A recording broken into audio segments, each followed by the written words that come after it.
kehadiran Allah Subhanahu wa Ta'ala, yang mana pada hari ini, pada siang ini kita bisa berkumpul di ruangan yang sederhana ini. Selamat beserta salam marilah kita sampaikan kepada junjungan kita Nabi Muhammad SAW dengan ucapan Allahumma sholli ala sayyidina Muhammad wa ala alihi. Bapak Ibu sekalian, adapun acara kita pada hari ini adalah definisi penyebaran pemahaman dan penerapan pengalaman budaya positif oleh Asida, calon guru penggerak angkatan 9 Kabupaten Batanghari, Provinsi Jambi. Nah, di sini ada fasilitator saya, yaitu Maisaro SPD, kemudian pengajar forensik yaitu Rati Kastianti SPD. Adapun konsep inti budaya positif yang akan kita bahas pada hari ini adalah yang pertama, perubahan paradigma belajar, kemudian disiplin positif, kemudian nilai-nilai kebajikan, dan kebutuhan dasar manusia, motivasi perilaku manusia, kemudian posisi kontrol dan keyakinan kelas, serta segitiga restitusi. Sebelum kita mulai ke budaya positif, nah itu bapak-bapak sekalian sudah pernahkah mendengar pembelajaran yang berpusat kepada guru, kemudian pembelajaran yang berpusat kepada siswa? Sudah pernah? Ya, kalau sudah pernah. Ya, yang pernah kita lakukan di luar yang mana? Apakah yang berpusat pada guru ataukah yang berpusat kepada siswa? Ya, berpusat kepada peserta didik. Bagus, tepuk tangan untuk Farandi. Iya, nah budaya positif yang pertama, pembelajaran dengan paradigma baru, ya. Benar yang seperti Pak Ocha dan Pak Andi bilang bahwa pembelajaran itu haruslah berpusat pada peserta didik. Nah, pembelajaran dengan paradigma baru merupakan pembelajaran yang dirancang berdasarkan prinsip pembelajaran berdiferensiasi, sehingga para siswa atau para peserta didik belajar sesuai kebutuhannya berdasarkan tahap perkembangannya sesuai dengan teori psikologi modern untuk mewujudkan profil pelajar Pancasila. Jadi, untuk mewujudkan pembelajaran yang berpusat pada peserta didik itu, kita harus melakukan pembelajaran berdiferensiasi. Nah, dengan pembelajaran berdiferensiasi, kita tahu kebutuhan peserta didik kita. Kalaulah kita masih memegang pembelajaran yang seperti lama, yaitu pembelajaran yang berpusat pada guru, bagaimana kita akan mengetahui kebutuhan dari siswa kita? Nah, Bapak Ibu sekalian, apabila kita teori yang lama, pembelajaran yang berpusat pada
enggak, atau kalau kita pembelajarannya tidak menarik misalnya ya.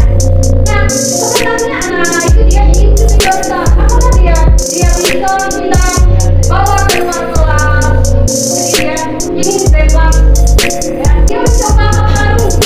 Yang terakhir, kebutuhan akan sederhana. Anak-anak paling senang kalau everything ya. Iya, itu berarti kebutuhannya itu kebutuhan kesenangan. Dia ingin bernyanyi di kelas, itu termasuk kebutuhan dia. Kita harus tahu kebutuhan itu lagi. Oh, dengan bernyanyi, dengan everything, anaknya tambah semangat belajar. Kita terapkan. Nah, ini adalah kebutuhan dasar manusia terdiri dari 5 itu tadi. Nah, ini yang saya bilang tadi, teori motivasi perilaku manusia. Yang pertama itu untuk menghindari ketidaknyamanan atau hukuman. Nah, itu artinya pasti kalau untuk menghindari ketidaknyamanan atau hukuman itu anak-anak apa yang terjadi apabila saya melakukan sesuatu?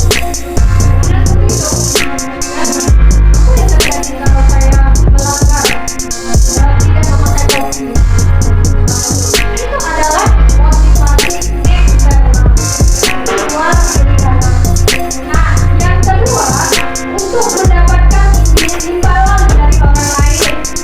Ya, yang ingin berbuat sesuatu itu mendapatkan pujian. Kalau kita sebagai pendidik datang tepat waktu itu mendapatkan pujian dari sekolah-sekolah. Misalnya anak didik kita ingin mendapatkan pujian dari gurunya dalam datang ke sekolah. Itu adalah motivasi eksternal. Nah, motivasi ini tidak berlangsung lama. Bagaimana kalau sekolahnya tidak ada? Dan bagaimana kalau gurunya tidak ada? Nah, itu akan berubah lagi anak-anak tersebut. Nah, itu yang tidak diinginkan. Yang ketiga, motivasi itu adalah menghargai diri sendiri. Nah, inilah motivasi intrinsik yang diinginkan. Untuk menghargai diri sendiri, ya, saya akan menjadi orang yang seperti apa bila saya melakukannya. Itu adalah dari dalam diri kita. Bukan ingin mendapatkan pujian, bukan ingin mendapatkan hadiah, bukan juga karena tidak ingin mendapatkan hukuman, tetapi hadirnya dari dalam diri kita. Ini perbedaan hukuman, konsekuensi, restitusi. Kalau hukuman itu tidak terencana atau tiba-tiba. Anak itu belajar untuk menyembunyikan kesalahannya, kemudian bersifat satu-arah, kemudian berupa hukuman fisik atau psikis. Ya, itu hukuman. Ya, tidak terencana. Kalau dia datang terlambat, kita suruh dia atau kita minta dia berlari lapangan. Ya, atau dia terlambat datang, kita tiba-tiba meminta dia menyanyi di depan kelas. Itu adalah hukuman tidak terencana, dan itu bersifat satu arah. Kita guru yang memaksakan anak. Nah, hukuman ini dapat berupa hukuman fisik dan psikis. Fisiknya juga, psikisnya juga kena, bapak-bapak ini. Sementara kita juga, ya bila mungkin dia di dalam hati dia, mungkin dia punya alasan tertentu melakukan kesalahan itu. Ya, tapi kita tidak mendengar dari tersebut. Nah, inilah yang disebut dengan hukuman. Nah, konsekuensi berencana, disepakati sesuai aturan, kemudian murid tetap dibuat tidak nyaman, anak menghargai disiplin, kemudian anak belajar mematuhi aturan, kemudian yang ketiga, sikap guru selalu memonitor. Kemudian restitusi. Kalau konsekuensi ini sudah terencana, itu sudah ada peraturan.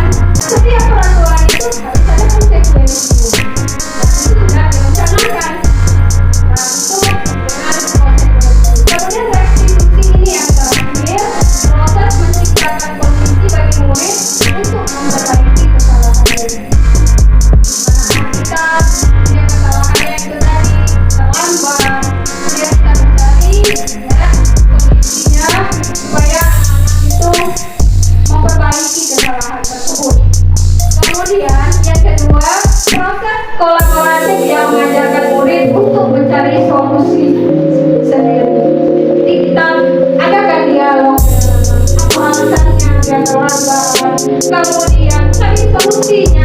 Anak-anak itu yang menemukan solusinya bagaimana supaya dia tidak terlambat lagi. Itu maksud dari restitusi itu. Nah, Bapak Ibu, kira-kira yang kita lakukan di sekolah ini apakah hukuman, ataukah konsekuensi, ataukah restitusi yang telah kita terapkan di sekolah kita? Kira-kira?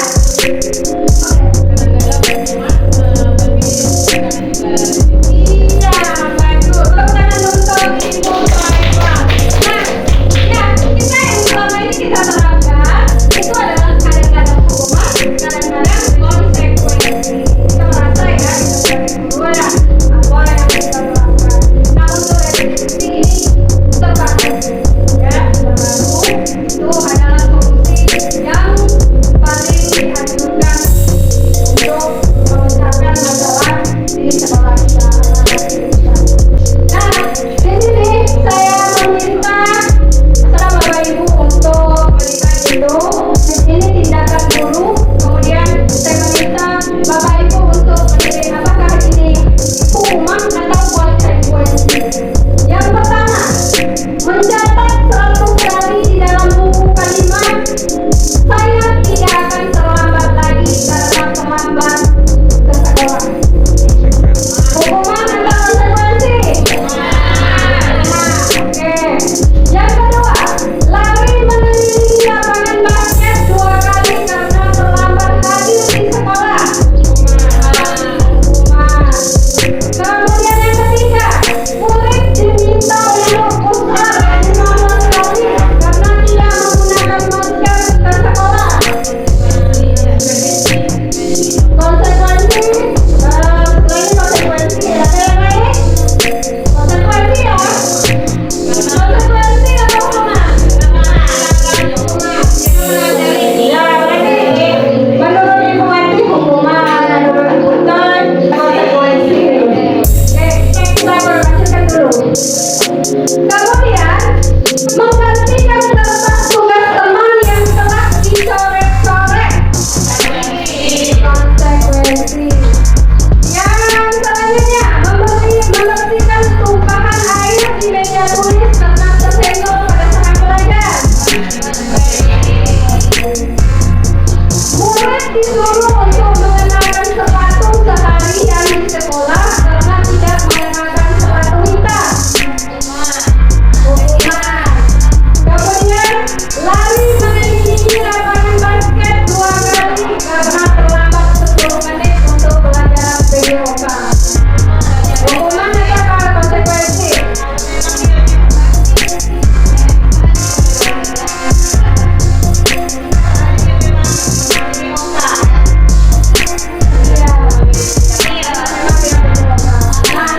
Memang yang pertama itu adalah hukuman, yang kedua itu ada juga hukuman, ketiga juga hukuman ya, itu hukuman juga. Yang konsekuensinya itu kita bisa mempertanggungjawabkan kesalahannya, itu konsekuensi ya, mempertanggungjawabkan atas kesalahannya. Ya, menggantikan kertas tugas teman itu konsekuensi, kemudian membersihkan tumpahan air juga konsekuensi. Nah, lari mengelilingi lapangan basket 2 kali dengan terlambat karena pelajaran PJOK itu bisa konsekuensi ya. Nah, ini 5 posisi kontrol guru. Ya, ini sebelum kita membahas 5 posisi kontrol guru, biasanya yang kita lakukan di sekolah kita yang mana posisi kita? Tunggu, Ibu saya tunggu. Ada yang lain?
Tugasnya dicontek oleh teman, kemudian dia marah, memaki temannya, kemudian menggebrak meja, memukul meja temannya. Nah, apa yang kita lakukan? Kita tanyakan alasannya.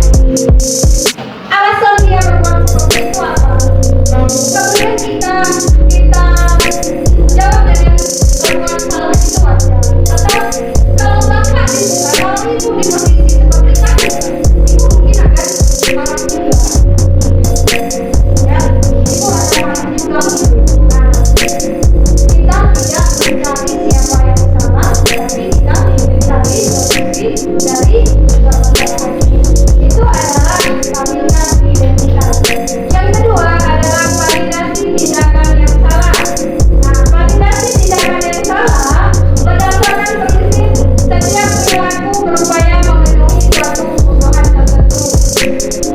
Nah, kata-katanya, kamu pasti punya alasan mengapa melakukan hal itu. Kemudian, kamu mungkin bisa melakukan hal yang lebih dari itu, misalnya mengimpul teman.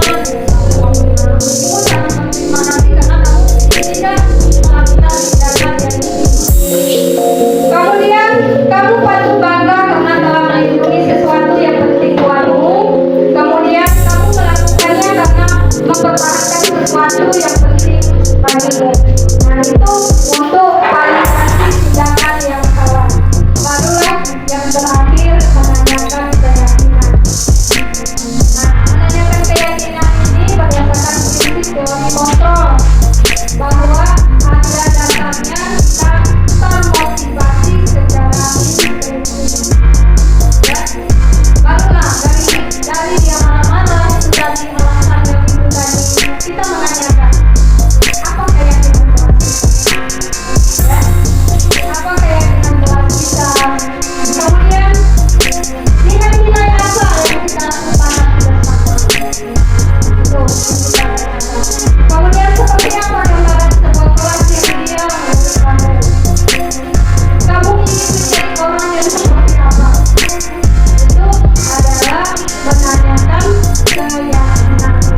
Jadi dengan dia kita menanyakan berdialog seperti itu, anak-anak akan mengeluarkan pendapatnya, mencari solusinya dengan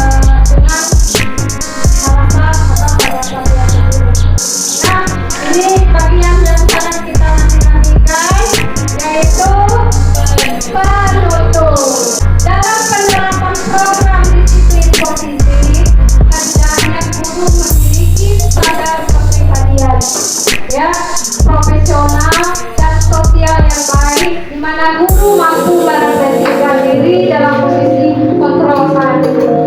Bagus sekali Bapak Ibu, tadi sudah tahu posisi kontrol kita sudah di mana. Jadi kita harus melangkah lagi posisi kontrol kita yang seperti apa lagi. Nah, bagus sekali. Nah, kemudian bagaimana perjalanan dirinya sebagai AMU? Manajer yang menuntun murid-muridnya menjadi insan yang mandiri, merdeka, dan bertanggung jawab sesuai dengan standar nasional pendidikan. Nah, Ibu, semoga kita ke depannya itu lebih baik lagi, menjadi pendidik yang memberikan teladan yang baik bagi anak didik kita, sehingga kita juga ikut dalam melaksanakan apa yang disebutkan, yaitu segitiga restitusi itu tadi. Demikianlah, dan saya akhiri. Sebelumnya saya mohon maaf, mungkin ini sangat lama sekali karena itu memang dari hasil yang kami pelajari, dan sekali lagi mohon maaf, dan saya akhiri. Wabillahi taufiq wal hidayah. Wassalamualaikum warahmatullahi wabarakatuh.